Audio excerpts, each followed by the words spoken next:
TIFU by defending a rapist. After school today, I gave a ride to a person who was previously my friend. Let's call her Francesca. She said she would give me 10, and I gave her a ride to her home. She offered me inside, and I didn't want to be rude, so I did. I got called in to work. My boyfriend works there. Importantly to the story. She assaulted my boyfriend's best friend, Robert. The way it was explained to me by Robert was that he definitely did not want to have sex with her, but never explicitly said no, and that he has forgiven her. So when I explained that I was at Francesca's to my boyfriend, he got justifiably mad. I explained how I can't hate her if she never completely knew that it was a no. I was told that he did say no, and she didn't listen. My boyfriend hates me right now, justifiably so, and I don't know what to do to fix this. I, of course, have apologized multiple times, and I feel like the worst person on the planet. TIFUB. Drinking too much coffee and almost sharting my pants. I should preface this by saying I have IBS. So last Saturday, I attended a concert that was very far from where I live. I left right after work, went to the concert, and got home at an ungodly hour. I had work the next day at 7 a.m., so I got about an hour of sleep.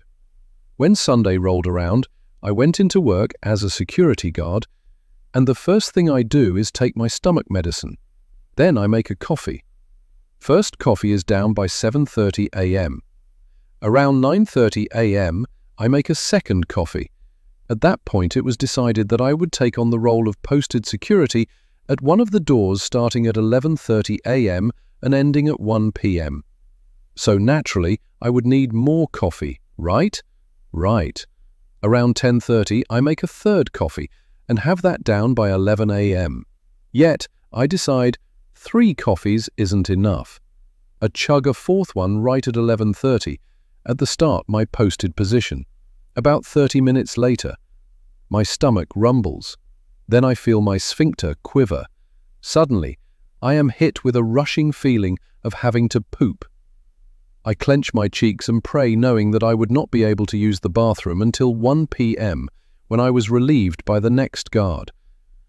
The time ticks on incredibly slow, all while my sphincter trembles and my stomach growls and aches. Finally, it's 12:55. I'm almost there. That's when I hear over my earpiece, all of security, we had a woman fall down the steps, requesting first aid.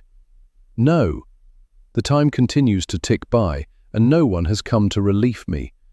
Around 1:20 p.m., I shed a single tear, knowing this would probably be the end, when suddenly the next guard appears. Like a knight in shining armor, he relieves me from the door duty.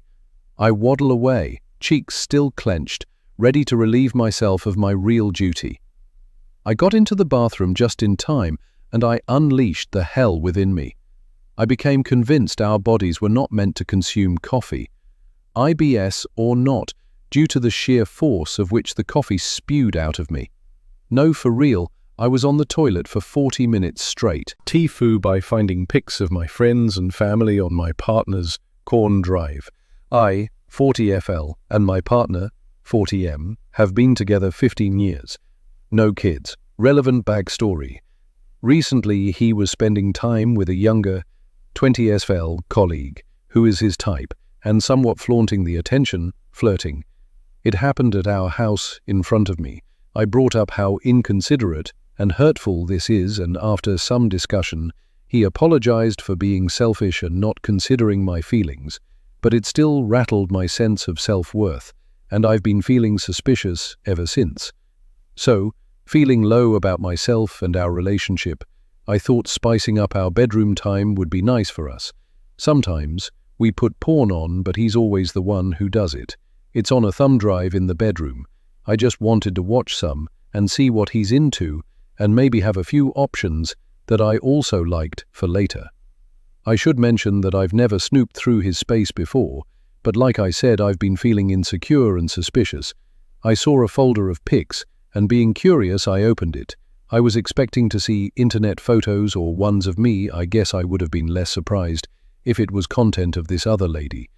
What I found were about a dozen photos of my best friend that he collected from her Facebook page, a photo of my sister, also Facebook, some sneaky pics of other friends, I bending over, cleavage shots, and what were innocent party pics of my mom that he photoshopped himself into in a very lewd fashion. 23 photos in all. He's had this collection for at least 2.5 years. I left the drive-in and waited for him to get home from work and the impending confrontation. When I went later to retrieve the drive, it was gone. So I went into his office space to look for it and got busted rifling through his desk, which is the point at which I let him know I'd seen the pictures. I told him that I take issue with the photos, because these are my core people. I know they would be horrified and feel so violated if they knew. I will never tell them. I couldn't. I get that we all have fantasies, but I'm just absolutely devastated by this photo collection that he admitted to viewing regularly. I have nobody to talk about this with, due to the photos being the people I would confide to. I cannot not think of my boyfriend yanking it to these women who are very involved in my life when I talk to or see them. It feels like I just have to carry this horrible secret. I honestly wouldn't care if they were strangers or exes. It's just that it's my close friends and family. Thinking about it is one thing, but actually keeping a go-to file feels like a betrayal of me and my trust. He knew if I saw those photos, I'd be upset, which is why he took the drive, but he never considered how much more beyond upset I'd actually be. He confessed to being selfish here too. I don't really know how to proceed here. This whole situation has left me feeling inadequate and kind of